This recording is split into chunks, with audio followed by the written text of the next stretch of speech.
Hello everyone, TrueBlue here, welcome back to more Metroid Zero Mission. Last time we began our tougher adventure here over on planet Zebes.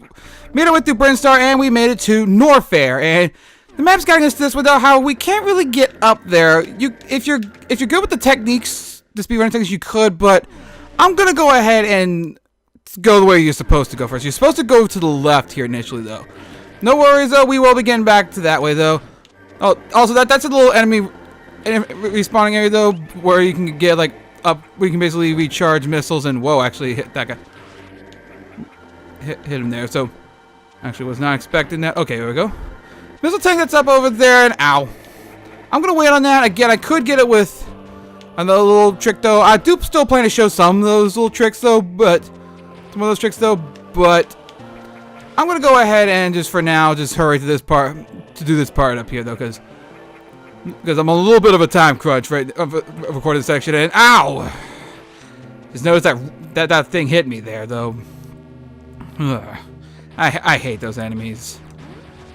But we're up in here in Criteria. This is the new area that was introduced in Metroid in Super Metroid, where you would basically it's the little surface point of the. Gosh, there we go. Where it's like the surface of Zeb is there, which was not in the original Metroid game. Missile tank over there, blocked by one of those little fish over there. But in any case, though, and I gotta wait to get back up there. But yeah, so this new area up over here, though, there is a lot to this area. We are not gonna be able to get to most of it right now, though. And we're not gonna be able to get to most of this for a long time, actually, though. So, but you have to go this way. First, because up over here, well, we got some Chozo ruins over here, and see that we got a little block thing over here. We can't do anything with that yet, so shoot these blocks over here to get through here, and we got ourselves this little room up here. And coming up right here, first off, there's a missile tank down here. We can't do anything with that yet because we got more of these blocks, but we got an older looking Chozo statue here.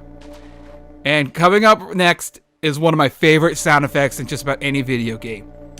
Just listen to it.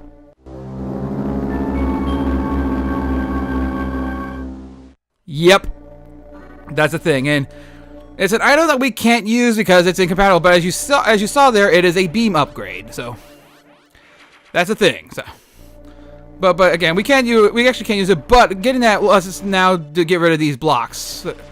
So now we can do that. Now we can get that missile tank there, and now we can go that other way. So, want to go up this?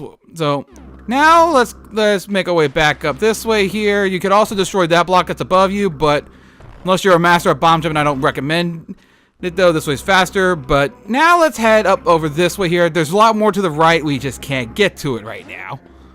We just can't do anything with it though. But no matter what, you're gonna fall down there. And as I mentioned about sequence breaking, this is actually one of those required items. Not really so much for the as it's required to navigate though, but as it is, there's an enemy that disappears once you get it. But welcome to the power grip. This item's a bit interesting though. It's got a bit of interesting history for this one though. Grab ledges and corners. So we can now grab that onto this stuff. Like we saw this feature. This feature was introduced in Metroid Fusion, and there's actually a little bit to this item though. Little bit of history with this item though, because again, Metroid Fusion was the first time we saw this feature, but it wasn't featured as an item. It was just already there, probably which most people just chalk that up to, well, Samus's lighter suit after the modifications. Because, well, if you play Metroid Fusion, you know what I'm talking about. But this actually wasn't the first appearance of the Power Grip as an item, though. Samus was actually going to have a cameo appearance in another Nintendo game, also for the Game Boy Advance. And the Power Grip item actually appeared in that place, though, when you would have gone. Also, jump track real fast. Right here's the ship. You can save your data and fully restore your missiles and energy while there. So, but back on track though. With that item though, Samus actually would have originally appeared in Mario and Luigi Superstar Saga, and in that case, and in that game though, she would have basically it was just a cameo appearance though, and she would have. The item originally was going to be an energy tank, but when it got scrapped, when it was scrapped, that Samus was going to appear in that game, and Professor Egad took over that in the Bean Bean Cafe. They actually changed it so you got the power grip instead. So interesting that the power grip appeared. And also another interesting thing to know, Mario & Luigi Superstar Saga came out shortly before this game. I mean, these games were pretty much made close to the same time. I'm serious. I think it's only like I think Superstar Saga only came like a few months before this game. Okay, careful with that though. Alrighty. This room right here though, as I've gone on about that a little bit with Mario & Luigi Superstar Saga though, just have to get in a missile tank though. So optional path though, but again, I'm going for 100%. And because again, I need all the help I can get. Two, it showcases something else that is much later in the game there. Okay, let's watch out for these vital things. Okay, at least I'm at full health. I'm glad about that, but and I've got to be very careful here because there is one room that I am a little worried about. Ow. Okay. At least I managed to grab back onto that ledge there. Okay. Get you there and got you there and this right here, you're supposed to use the power grip to get this though, but if you're good with bomb jumping, you can get it earlier though, but honestly I just think it's just faster just to get it late. Just to get it once you get the power grip, especially since the power grip is one of those required items that you cannot skip it because there's an maybe if I ever get to a point where I can do that though, I may showcase that enemy that's basically makes it that disappears with the power grip, that basically makes the other area otherwise impassable. But actually, I'm gonna go ahead and save real fast because there's a room coming up here that I'm dreading, and if I die in that room, I'm gonna have to do that part all over. I'm gonna do all that all over again if I didn't save there. But okay, this room over here. Now we have the power grip. We can go up this way here. Again, bomb jumping. If you're good with bomb jumping, you could have gotten through earlier though. These little things right here, the stuff they shoot you hurts you. If you touch them though, you just get knocked back. You don't actually take damage, but the stuff that they shoot will hurt you. And I don't think they drop anything either though. Also, there's a missile tank up there. We can't, unless you're master at bomb jumping, I wouldn't recommend that right now. Because I'm not a master at bomb jumping. Okay. Let's go up there and, oh, this is a jerkishly placed ripper there. Okay, let's get through there, and that's another jerkishly placed one! Ow! Okay, you know what? Screw y'all. I need a new name for y'all. I'm gonna call y'all Jack instead. I don't know. That was stupid. But this room right here, you see, got those little seahorse things that you recognize from Norfair. I think they first appeared in Super Metroid. But these guys are annoying in here because they can easily, with the small platforms, they can easily knock you into the lava. So you just gotta be very careful. And also, missing the jump like that will just send you to the lava. Okay. So let's get up this way here, and I actually didn't have as much to worry about. I'm serious though. I fear that room for a reason because I have died in this room on hard mode before. I'm serious, but all that to get another required upgrade, the ice beam. So now we can freeze enemies in place. Thank goodness. Okay, we can't do anything about this door yet because it's a green door. We don't have the weapon for that yet, so we're gonna have to come. We can't go this way right now, so instead we gotta go this way here. Shoot this way, and now we can freeze this. Freezing up the jacks here. Let's get out of here. This room right here, I believe, is a save room. Yes, it is. Don't need it, so let's go on ahead back up this way here. And now, freeze all the jacks to rise up here. And come on, Jack. There we go. Let's get going there. And also those jumping enemies that all, I believe you can't destroy them. You probably could with some heavy weaponry, but you want to use them as platforms. But we got another Chozo statue here. So where is this one going to lead us, and which way, and how am I going to not go in the order that's required? Because, well, I'm a Metroid player, and this game is loaded with the sequence breaking. Like I said, though, this isn't really meant for like a first. Like I said, I'm not playing like this as a first-time player because, well, this is hard mode, though. So I'm gonna jump straight in the lava. Way to go, me. So let's go ahead and get back over this way here. Got two jacks over here. And wow, he actually hits me through the other one, too. They work together. I hate these. I really don't like these enemies, though. We'll get my revenge later, though, but Alrighty, so now let's get past you. I actually need a bomb jump this way here. And upcoming here. Okay, I'm going to go ahead and finish this over here. But these little blocks that I'm above, though, that's the way you're supposed to go. But I want to showcase stuff right here. If you missile that block up there, that I just did there, you can go up this way here to... Okay, I'm actually going to have to bomb jump my way up here, so... Mash the bomb button and... There we go. I know I could have done the other bomb jump there, but sometimes I find it's faster to actually... Okay, respawn there. Got a wall jump way up there. I don't think I've actually gone over the wall jump feature there. So you can bounce off the walls there by timing it right, though. It's a little tough to time by jumping in and hitting away from the wall, but it's a little tricky, though. But look at how far down we're going here. Look at this. Just look at this. This is the biggest sequence break in the game. And I wanted to really showcase it a little, showcase that it's here. Even though I'm not going to take full advantage of this. If I was doing a low percentage run, I could go to that door down there and go to what would be an area I would not be able to go normally for the rest till like maybe another hour-ish of actual gameplay.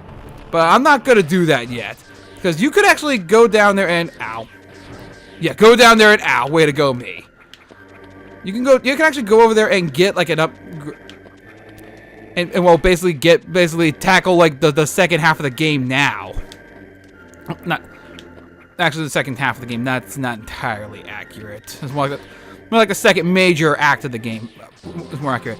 But I am gonna go ahead into this room here, and I'm gonna get one item while I'm here, so just to kind of speed things up a little bit. Because there is a ranking system in this game that's based on how many. That isn't just how many items you collect, but also by how fast you get them as well. And by sequence breaking, I can cut down on that time a little bit, though. So you're not supposed to get this for a little while yet, but get the high jump. I actually just realized this is actually pretty more reminiscent of Super Metroid. This is I'm getting the high jump before I get this first, well, big boss of this. Oh gosh, I can't believe I just did that. Do not want to go in that warp ball passage that way, though. That is a room that I will take damage just by setting a foot in there. And oh gosh, run for it! That was a bad idea. Fully restock health right there, though. That was a bad idea. Okay, let's try this. Try this again. See if I can freeze any of these guys. Freeze or. Alright, be careful. Alright. That's the one. The red one's the one that tends to go quicker, though. The green one's actually the tougher ones. And like I mentioned before, that was a more common one in this mode because of the hard mode. But there actually be more of the red ones in normal or easy mode. So yeah. So let's go ahead over this way here. You don't want to. Gonna go ahead. This is actually gonna be a bit weird, but this actually reveal another item for us, though, that we're technically not supposed to get it yet, because technically I'm not supposed to have the high jump yet, though. That's one major sequence break I decided to do. And like I said, the funny thing with it, though, is it's kind of is reminiscent of Super Metroid, which I'll go over that a little bit more when we get. Well, actually, we already know where we're going. Actually, we already know where we're going next there, so. Because it's supposed to lead us to Kraid is where we're going. So yeah, getting the high jump before going to Kraid. Yeah, that's very reminiscent of Super Metroid. Unless you're, well, a really good speedrunner of that game. Sequence breaker of that game. But that's the way you're supposed to go to get back up this way here. But you expect that it's supposed to go a different path. I'll probably flash it up on screen in a minute at some point. But actually, I'll probably go ahead and flash it up on screen right now because I gotta wait for this guy to thaw out before I can do anything. So I'll show the way that you're supposed to go now. And that's it.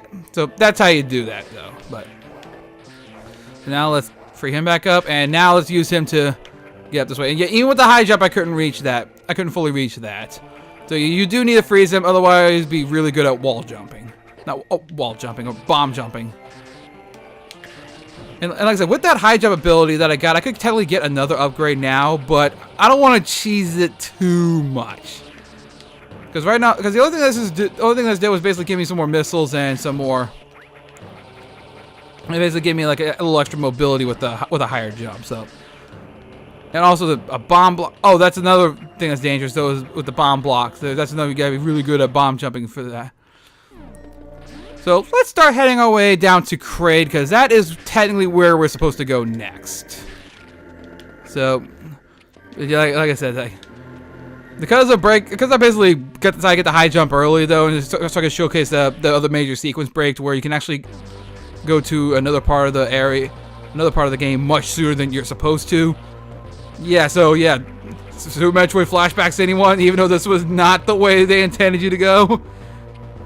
Oh yeah, one thing I also forgot to mention as well was with the high jump, you can also now just jump normally in morph ball form. So that's still a thing that's a thing that carried over from Metroid Fusion. But now that we have that though, we need to go on ahead over this way here, and I'm gonna get a couple little upgrades on the way. Not really major. It's nothing major though, so we're gonna get a few little things up here. I know it looks like I'm going to go to that area where we were supposed to go for the other one though, and screw you, Jack. But I am not. Screw you, Jack. But trust me, I'm just getting an upgrade that's up over here. So wall, and you can also just wall jump off the wall and go back onto it like you could in Super Metroid. So up that way from Missile Tank though, but yeah, as I'm basically playing this though, I'm basically showcasing how this game really caters to the Super Metroid sequence breakers though, because like I said, this game's loaded with the sequence breaking, and they basically put a lot of the tricks back into this one here. Alrighty, let's go over to this one, blow up this little block here, and that was just stupid. And let's go ahead and go this way down here. Got a whole bunch of these little. Is it gamers or something like that or something? I don't know. I don't know what they're called. But we got ourselves a little missile tank over here. But that's all we're going to be able to get right now. But there is another one that's over here because there's another thing up there, and it requires an ability we don't have yet. So remember that for later. Remember that for later. And that's one trick I'm going to showcase because, well, it's one of my favorite tricks to do. That one though. It's also kind of reminiscent of a sequence break trick that was in the Super Metroid as well, but I'll go over that in more detail later. But in this room over here, shoot up this way here, you got yourselves an energy tank up here, but now we have the bomb. See if I'm gonna try to bomb jump the way that. There we go. There we go. Got some energy tank up over there, so. I mean, you could just mash the buttons again and just do that, though, to sequence break it, but. Alright. Okay, gonna need the bombs over here, and screw you, Jack! Right where I was landing, too. Okay, so now let's head down to Kraid. And so now, we've reached Kraid's lair, and I'm going to go ahead and end this off soon. First off, save room over here, but there's one little thing I want to show this way here. This way, there's a little hidden passage here to, well, where you can get yourself a little missile tank over here. And you would be able to see that from a different direction later on, but I'll go over that more detail later, because now I think it's a good time to end off this video. So, next time on Metroid Zero Mission, we're going to be tackling this new area known as Kraid and fighting, well, the big guy himself. So, until then, see you guys then. Thank you all for watching.